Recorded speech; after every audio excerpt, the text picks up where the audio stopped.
one of the things I admire about you is your desire to teach other people of all different levels. I've taught at Musicians Institute. Steve taught at Musicians Institute. I was at Berkeley. Very formal, very high level of musicianship. You put on your camps each year. Yeah. You invite anyone and everyone. Doesn't matter what skill level. Nope. What are the challenges, the biggest challenges you see with those musicians, both as an attitude? Well, that's all I care about, actually, just about their attitude to learn. It's easy. The biggest one is having the courage to mess up. We're so afraid of messing up. We've been taught that messing up is wrong, when messing up is growth. How do I know what to teach you if you don't mess up in front of me?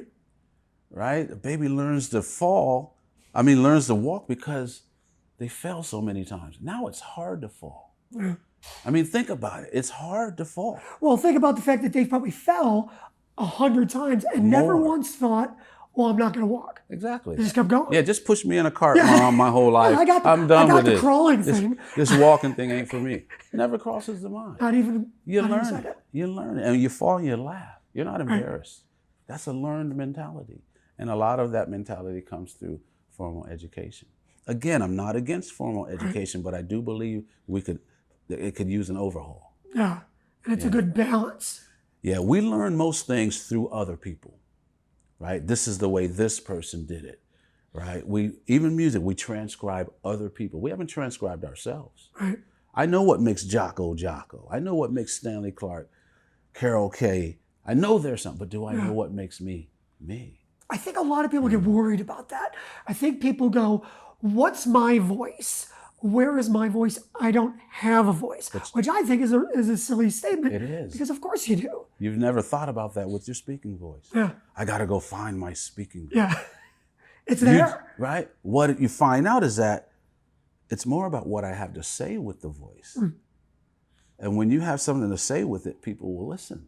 Music's the same way, right? Does Bob Dylan really have the best voice ever? Willie Nelson? James Brown? Probably not. They wouldn't, maybe do well on The Voice or American Idol or earn music school at Berkeley. Yeah. But because their voice is theirs and they know that, we listen. It's unique and they have something to say. They don't sound like anyone else. And they're not afraid to say it. And they're not afraid to be themselves. They're not afraid to be themselves. And here's the thing, in almost every case, doesn't matter whether it's music, sports, computers, or whatever, we gravitate towards the people that know who they are. We sure do, don't we? Absolutely. Yeah, very powerful. But then we start trying to be like them and we lose ourselves. But didn't you also do that? Isn't there some of that? I want to learn some Jocko stuff. I want to learn some Stanley stuff. You learned the words that your parents learned, but your goal wasn't to be them. Right, of course. It was to use those things your way. That's right. You learn all the words that are hip these days and stuff, but you're not trying to be that person. Right. You're using them when you want. That's right. So I learned everything Jocko did as best as I could, but I had no desire to be Jocko. Of course. And because you listened to so many other players, there was no danger of that even happening. Because you got a little bit of this, you got a little bit of this, you put it into the Victor stew, and it comes out totally unique. There's no danger of it happening for anybody. That's right. Because people who think they sound like Jocko, they sound like somebody who thinks they sound like Jocko.